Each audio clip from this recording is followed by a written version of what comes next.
Bonjour à tous et bienvenue dans 5e Quart-Temps, votre rendez-vous qui traite du championnat français Pro A, l'incontournable sur la toile.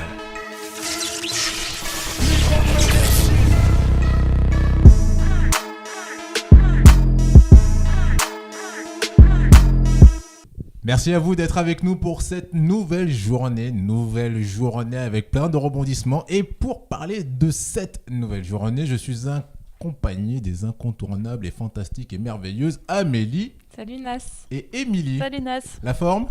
La forme. Va. Alors ceux qui nous suivent sur les réseaux sociaux ont pu vous voir tranquillement à un match à l'Asvel, à l'Astrobal. D'ailleurs avec Anaïs, notre graphiste qu'on embrasse très très fort. C'était bien ? C'était sympa. Bon moment. Ouais, très bien. J'ai pu constater les photos et tout. J'étais là, bon très bien. Elle s'amuse bien. Ouais, c'était une soirée entre filles. Ouais, j'ai vu. Donc d'ailleurs n'hésitez pas à la commenter cette photo, amis spectateurs. Voilà, dites-nous ce que vous en pensez. Critiquez ou pas. Voilà, faites-nous plaisir. Au sommaire de cette 9e journée, donc nous allons traiter donc du Mans face à Dijon et c'est toi qui t'y colle, c'est ça ? T'as bien révisé ton sujet ? On verra, d'accord, on est rassurant. Ensuite, on va parler de l'Asvel Paris-Levallois et c'est Émilie. Oui, c'est ça. Va ? T'as bien révisé ton sujet, toi ? J'y étais, comme ça au moins. Voilà, il n'y a pas de souci. Tout est frais. Sauf si elle s'est endormie, mais ça, tu nous diras. Ensuite, on parlera du BCM Gravelines contre Orléans Loiret Basket. Et c'est vous deux qui nous traiterez de la chose. Ensuite, on reviendra donc sur l'ensemble des résultats de cette 9e journée, le classement, le MVP, les matchs à suivre et nouveautés que vous avez pu constater dans la dernière émission, le bêtisier. Voilà. Donc, mesdames, est-ce que vous êtes prêtes ? Oui. Eh ben, c'est parti dans la joie et la bonne humeur. Et tu vas nous parler donc du Mans-Dijon. Voilà, alors, c'est deux équipes qui sont 5e au classement, qui ont le même bilan, à savoir 4 victoires, 4 défaites avant cette rencontre. Le Mans, il reste sur 4 victoires consécutives en championnat et en Champions League. Donc, petite parenthèse, ils sont premiers de leur groupe en Champions League. Clap, clap, clap. Bravo. Bravo à eux. Respect. Voilà. Bravo la France, Cocorico. Et Dijon, il reste sur une défaite la semaine dernière d'un petit point face à Nanterre. Sinon, sur 24 matchs qui ont été disputés à Antares, donc qui est la salle du Mans, donc le Mans-Dijon, c'est avantage au Mans puisqu'ils ont gagné 17 fois contre Dijon. Ouais, donc ils ont l'avantage psychologique. Ils se disent ça, c'est chez nous, c'est bon. Oui, c'est chez eux. Et du coup, ça se vérifie au début du match. Ils rentrent mieux dans le match. Ils comptent même 12 points d'avance après 8 minutes de jeu. Mais en deuxième quart-temps, Dijon va quand même pas se laisser faire. Ils vont même leur infliger un 11-0. La réaction, les gars qui se sont dit c'est bon, on s'énerve. Bah oui. Et coup, j'attends la suite. Et ça va leur permettre même de passer devant au score et ils vont être devant de 2 points à la pause. C'est un match qui est très serré et tout va se jouer dans le dernier quart-temps. Isaiah Miles, l'ailier fort de Dijon, alors lui il va jouer 40 minutes. C'est pas mal. Il sort pas. Ouais, non, il sort pas du match. Le gars indispensable. Infatigable. C'est ça. Et il va permettre. Il est indispensable parce qu'il permet à son équipe vraiment de rester prêt au score. Mais là où Konaté, le joueur du Mans, c'est lui qui va sceller le score du match à 7 secondes de la fin. Il met un panier, donc Dijon va pas pouvoir revenir et Le Mans s'impose à domicile 65-60. Donc c'est 5 points supplémentaires qui leur permettent de gagner leur 5e match et de conserver la 5e place du coup. Le Mans a clairement dominé le rebond, ils sont à plus 11 prises par rapport au rebond de Dijon. J'ai une petite réaction du coach de Dijon, Laurent Leniam. Alors il était très très frustré après la rencontre. Il qualifie son équipe de Père Noël. Donc il dit on est les Père Noël, on donne les matchs. Malgré tout, il y avait des bonnes choses. Donc il souligne le fait qu'on est les rois des bonnes défaites. Ouais. C'est mignon, on est les Pères Noël. Ouais, c'est mignon, mais les pauvres, quoi. Ouais, ça doit vraiment être très frustrant pour eux parce qu'ils font des bons matchs qu'ils n'arrivent pas à gagner. Et Axel Julien, le joueur de Dijon, pour lui, se sont laissés marcher dessus en deuxième mi-temps. Et quand une équipe adverse élève le niveau, ils perdent pied, ils n'arrivent pas à répondre. C'est la panique à bord. Dommage. Voilà. Très bien. Autre rencontre, donc Asvel, Lyon-Villeurbanne, Paris-Levallois. Voilà, donc celle qu'on a suivie en live samedi soir. Voilà. Hashtag Twitter. Voilà, hashtag Twitter, comme vous avez pu voir. Donc les deux équipes ont un bilan qui est égal. Elles sont les deux à 4 victoires, 4 défaites. Cependant, l'Asvel, ils sont à 3 victoires consécutives, toutes compétitions confondues. Et Paris-Levallois, par contre, ils enchaînent, ils sont à 2 défaites de suite, dont une la semaine dernière contre Le Mans, qui était assez difficile. Bon, on va plutôt éviter de parler de ce match-là, qui est plutôt à oublier. Ouais, voilà, un peu soporifique. Malgré le retour de Nikola Dragovic, ils ont quand même 2 absents, ils tournent à 8, l'Asvel, donc c'est encore difficile pour eux niveau effectif. Ils ont une entame de match assez timide, ils ont eu du mal à percer la zone parisienne et ils ont eu du mal à défendre aussi, donc c'est un peu compliqué pour les Villeurbanais. Ouais, donc en gros, ils ont eu du mal, surtout les pauvres gars de l'Asvel. Ouais, ils ont eu une entame assez difficile. Les 2 équipes élève le niveau d'intensité en fin de première mi-temps, ça devient assez rugueux entre les joueurs, ça s'échauffe un peu. Ça castagne, ça met des pains. Walter Hodge, donc le meneur Villeurbanais, prend une faute technique. Landing Sané, il prend une antisportive. Ça commence vraiment à s'énerver. On sent que les 2 équipes veulent arracher la victoire. C'était chaud. Oui, c'était chaud. Juste pour spécifier, en faute technique, c'est pas les fautes conventionnelles, c'est celles qui ne vont pas dans le sens du jeu. Et les antisportives, c'est que c'est totalement pas sportif comme geste. Voilà, c'était le premier défenseur sur l'action, donc il a pris une antisportive.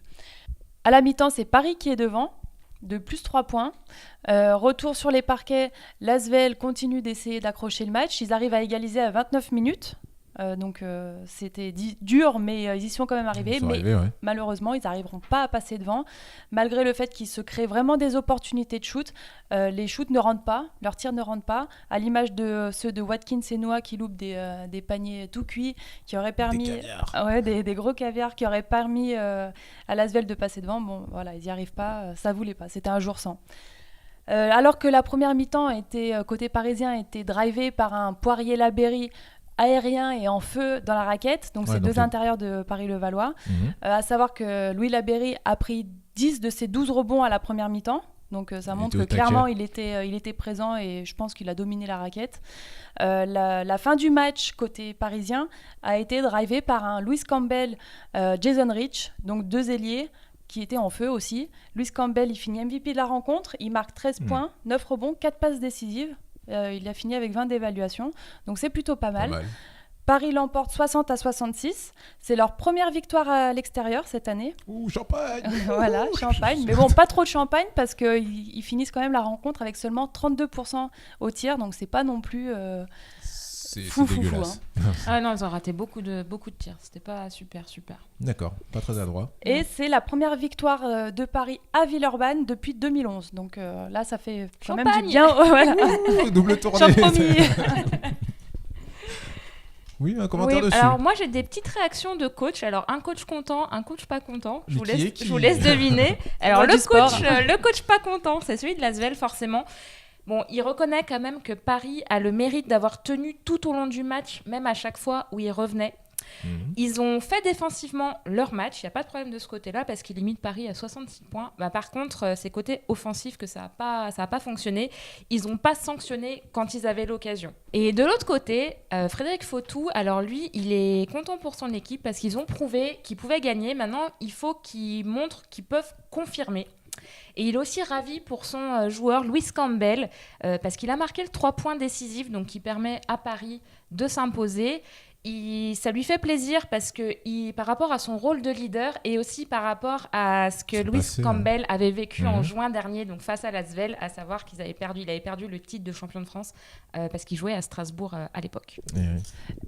Et juste un tout petit point encore, moi j'avais les yeux rivés sur mon MVP de la semaine dernière, Amine Noah, qui a encore fait une belle prestation, il a marqué 12 points, donc je pense qu'il continue de progresser. Et, il confirme ? Il confirme, voilà. Oh, bravo à lui.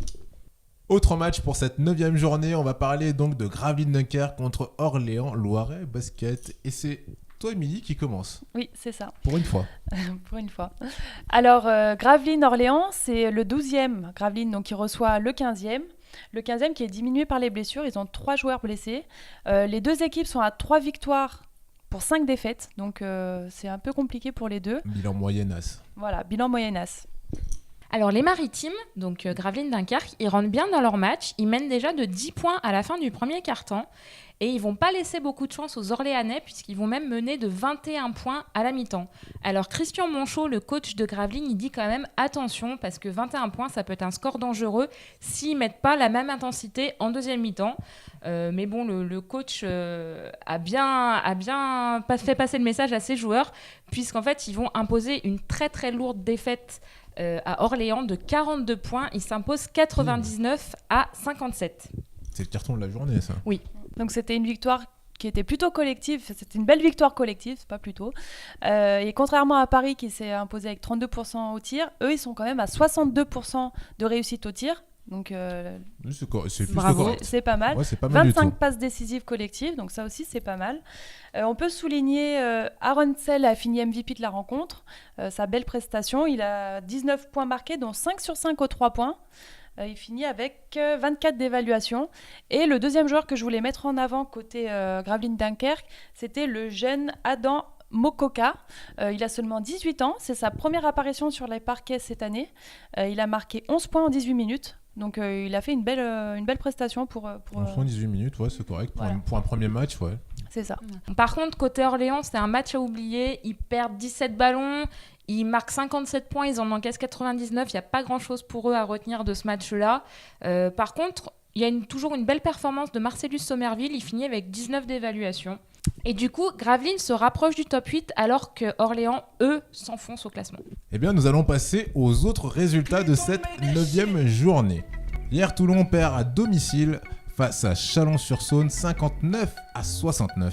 Bien que maladroit, John Robertson a distribué de nombreuses passes décisives qui ont permis la victoire de Chalon-sur-Saône. Nanterre, 3e du championnat avant ce match, a infligé 104 points à domicile à l'équipe de Chalon-Reims, qui réussit malgré tout à inscrire 84 points. Nanterre nous démontre une nouvelle fois que cette équipe vit pour l'attaque. Et si leur star Chris Warren n'était pas en forme, c'est Butterfield et Chafartic qui tiennent la baraque. Le match Paula Cortez-Antibes nous a offert un duel de stars totalement incroyable avec un DJ Cooper de Paula Cortez et un Team Blue d'Antibes on fire qui a tourné à l'avantage de Paula Cortez qui sort gagnant avec 84 points contre 79 pour Antibes. Et chacune des stars a fini meilleur scoreur, meilleur rebondeur et meilleur passeur de leur équipe et ils ont tous les deux 28 d'évaluation. Strasbourg régale son public avec une très belle victoire face à Limoges 79-60. Avec une bonne prestation de Paul Lacombe, présent au scoring et qui a délivré de nombreuses passes décisives, l'effet Vincent Collet est indéniable. Duel de bas de tableau entre Nancy et Le Portel et c'est une victoire de Le Portel. Le premier du championnat, Monaco, recevait Cholet et confirme sa première place grâce à une très belle victoire. Nous allons passer maintenant au classement après la 9e journée. On retrouve donc toujours Monaco, Chalon et Nanterre en haut de classement. En bas de classement, on retrouve Orléans, Nancy et Le Portel qui sont dans le rouge. Milieu de classement, il y a beaucoup d'équipes qu'on retrouve, notamment Limoges, Lyon, Villeurbanne, Lasvel, Dijon et Gravelines Dunkerque. Maintenant, nous allons passer, mesdames, au MVP de cette 9e journée. Alors, qui avez-vous choisi comme joueur le plus impressionnant, celui qui vous a fait rêver ? On va commencer par Émilie. La petite feinte. Passe aveugle. C'est ça. Passe aveugle de Ness, merci. Alors moi j'ai choisi Spencer Butterfield, donc l'arrière de Nanterre. Donc il a été un des acteurs clés du match. Il a permis à son équipe de dépasser la barre des 100 points, comme on l'a vu dans les résultats. Malgré une mauvaise performance de Chris Warren et de Michael Riley, qui sont seulement respectivement à 3 et 4 points, Butterfield il a été incandescent. Il a marqué 25 points, dont 7 sur 10 à 3 points. Donc c'est une belle patte. Il avait une belle patte contre Chalon-Reims. Il est à 5 passes décisives et 26 d'évaluation. Donc il confirme son beau début de saison. Hashtag incandescent. Incandescent. Incandescent. Quant à toi alors, Amélie, ton MVP ? Alors moi, j'ai choisi le joueur du Mans, Wilfried Yeguete. Alors c'est vrai qu'on ne l'avait pas encore choisi en MVP, on avait souligné son bon début de saison. Là, pour le coup, il a été... Yeguetesque ? Oui, Yeguetesque, c'est ça, On peut le dire. dans la victoire face à Dijon. Double-double, 11 points, 12 rebonds, 4 passes décisives, 25 d'évaluation, belle performance. Et du coup, après ce début de championnat, c'est le deuxième meilleur rebondeur du championnat derrière Vincent Poirier, le Parisien. Il prend en moyenne 9,22 rebonds par match. Et c'est un des joueurs qui a la meilleure évaluation de Pro A, pareil, en moyenne 17 d'évaluation par match. Un gars plutôt sérieux. Voilà, et plutôt constant.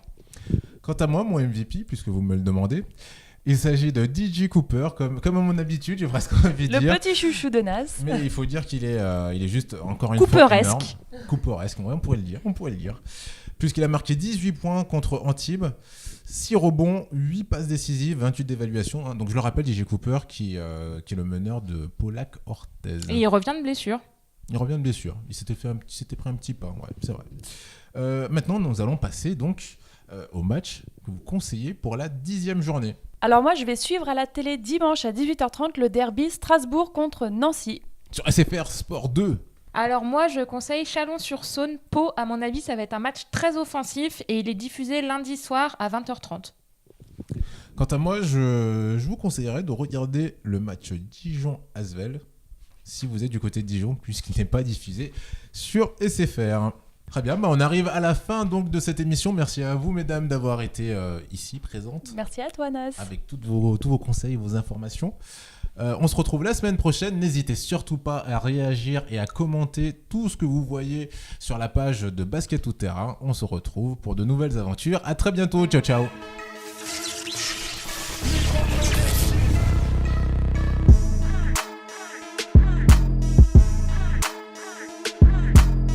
Alors je le dis tout de suite. Oh mince, non. Je vais pas le dire. Ah. Putain, je vais pas le dire. C'est pas grave, tu commences qui surréagit dans l'excès. Donc c'est un peu compliqué pour les Villeurbanais. Ah, je me suis oublié. Eh bien, on va passer aux résultats, donc aux autres résultats de cette 9e journée. Pas du tout. D'Orléans. Mais je sais, je rigolais. Strasbourg égale son public avec une très belle victoire face à Limoges, 69 à 60. 79. On vient de le regarder. Putain, mais... C'est ce que j'ai dit. Dijon-Asvel, je vais voir si l'Asvel réagit et arrive à s'imposer à domicile, enfin pas à domicile du coup, chez Dijon. Enfin, Et moi, je conseille fortement Chalon-sur-Saône. Chalon sur son petit cheval.